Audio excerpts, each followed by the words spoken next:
Hello, in this video I want to bring up one apologetic method that is largely ignored, or at least it is not talked about in the way of the other methods like evidential, classical, presuppositional, apologetic methods are talked. It's not listed as a method for defending faith. And this is, of course, Christian symbolism, a la Jonathan Bashaw. This could be something that if you are interested in debates or defending faith, that you should look into. It could be a handy tool, and especially because it hasn't explored yet that much as a tool for apologetics, and there might be something that it's very, very useful. We can already see that it is useful. Jonathan Bashaw, his brother, and the symbolic world in general is gaining momentum, and frankly, it seems to be, especially me personally, it's something that it's very intriguing, and it's kind of like mixture of these different methods. It doesn't use that much of philosophical arguments, but it definitely takes evidence, but not evidence like evidential or classical, like from the history, whether the Jesus' tomb was empty or not, and that sort of evidence. It doesn't use that much of the historical evidence, but it takes the evidence from everyday life, like, let's say, arts, sports, city planning. What's the center in a city, in your life also? What's the highest in the city? What buildings are the highest, and so on. These very practical evidence that then are used to advocate the Christian worldview and our faith. How the last 2,000 years and beyond, taking from the Old Testament, all these ways of participating in the highest, and also all the images, how they are communicating how the reality works. And therefore it becomes much more wider. You can cast a wider net if you understand the core principles in symbolism and how the world lays itself out, center, the body, margin, and after that the chaos and the death, the potentiality, those kind of things, left and right symbolism and stuff like that. Then you can apply that to pretty much anything in the world, because it lays out the fabric of reality. And therefore, for example, if you talk about these logical arguments and presuppositions with your grandmother or grandpa, it could be that, and many of the people won't be interested at all in these philosophical arguments. And especially, I'm a huge fan of presup apologetics.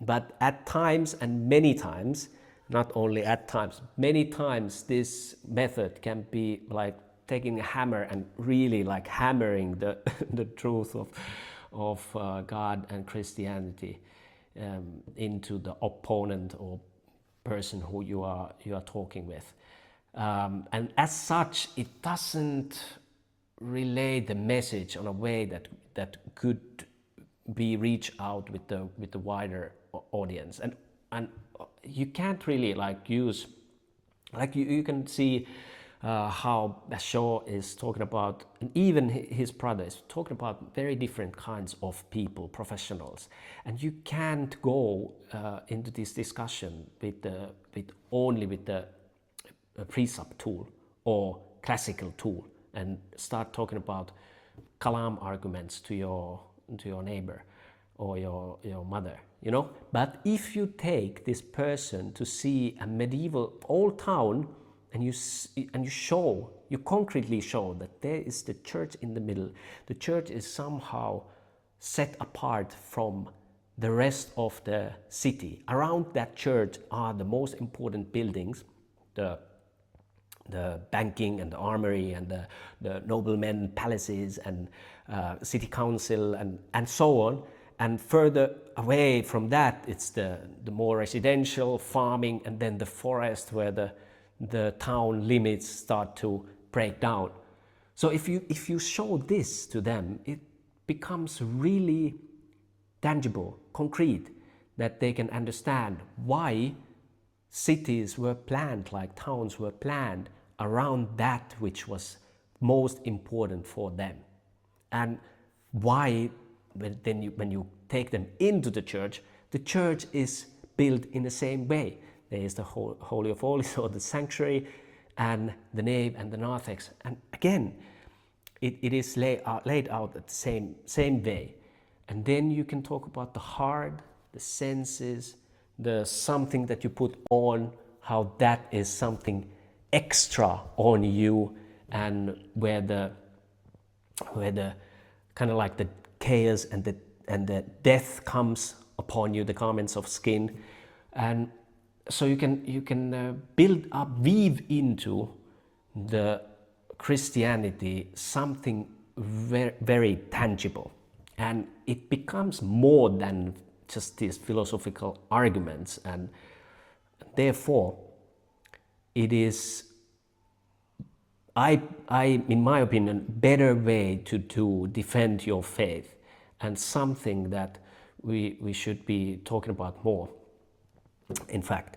And it also builds a bridge between the modern sciences and Christianity. It kind of like enforces Christianity into the conversation, because now they are finding out that it's not just material, flat reality, that there are vertical aspects. And if you clean out the verticality from a society, like we have seen in the last decades being done in the Western world, something else will come instead of that. So if you take out the holidays, the Christian holidays, then we start celebrating Father's Day and Independence Day, 4th of July, and even Pride Week and Pride months and stuff like that.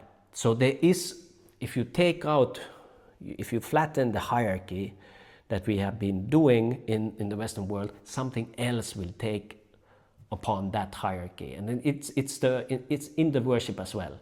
Just like Jesus says in that one parable, that if you clean up yourself from all sin, the demons will come. It will take some friends with him, and they come in a larger crowd and more wicked than before, and occupy that space. And that's what has been happening in the Western countries in the last decades, that we have been cleaning our societies, from the superstitious religions. And then what happened? Woke happened. And it is more, it's worse than it was definitely before. Now we don't even know what is man and what is woman. And therefore, it kind of like, we are in an unfortunate place, but also in a very fortunate place, because now it's kind of easy to say that, okay, what we have been doing the last decades, and frankly, like the last 20 years, 15 years, it's accelerated rapidly. We can say that, look, this is not working. What we have been doing, building up this at least 1,500, if not 2,000 years of this kind of infrastructure of everything that the Western countries have. When you take that away, then we are ending up in this fluid situation, that nothing is real and concrete anymore, and we don't have a solid ground where to build up societies. And therefore it's very fortunate time as well, because now the little lights like you and me can show actually that maybe this is not working what we are doing, and not only maybe, it's not working what we are doing at the moment. And it also brings up this verticality, because we have been flattening the society and the culture, but it forces us, there is innate in us humans that we need to worship and we put on a pedestal some ideas all the time, and we cannot get rid of it. And therefore we need to find that which is the most highest in a civilized manner, and this is our duty. And I believe that Christian symbolism is the perfect tool for this, because, like I said, it's about reality and these concrete things, everyday things that anybody is encountering. It's not about, and nothing to take away from these other methods, whether the tomb was empty or whether all the apostles died except John, defending their faith and so on, or whether there's a good counter arguments to Kalam argument, or whether there's your presuppositions are more solid than mine, because they are out there. They are in the philosophical world more, and in the past more than now, that we can actually concretely look at and what's working in the world and what is not. And obviously many, even the, let's say, regular secular people, they base their ideas, what they have been hearing from the school, and that's science basically. Science says that this and that happened, and science says God is not real. But through symbolism, you can actually go into these conversations and start to plant some seeds that maybe we haven't thought this through completely. And one more thing, what I also would like to say, that nowadays many people have isolated themselves, especially after COVID and during COVID and after COVID, and this brings the participation as well in the front. It's much more talked about in symbolism and these traditions like Orthodox and Catholic churches, that you are participant in this great story of Christianity and this union of heaven and earth. And that is very exciting as well. You are not just taking this as an intellectual adventure, but you are actually taking this as an adventure where you are a hero and you are participating in this journey. So if you are someone who is interested in debates or defending your faith, I know I'm not like that. I'm not wired that way. This could be a tool that you want to be using, or at least looking into, and maybe you can take some of the stuff from the other methods and mix it with symbolism. I think there's a lot of potential that could be pursued in this way, but I have no idea what it could be. It's your job to do it. Maybe you are the one who will convert Alex O'Connor. Who knows? No, I'm kidding. Yeah, that's, I wanted to bring this out for you guys in this video, and hope it helps. Hope it opens your eyes also that symbolism is more than talking about worship and rituals and tool for organizing your life and your religious life, family life, your town's civil life. It could be powerful as an apologetical tool as well. As so that's it. Hope you liked it. See you with the next video.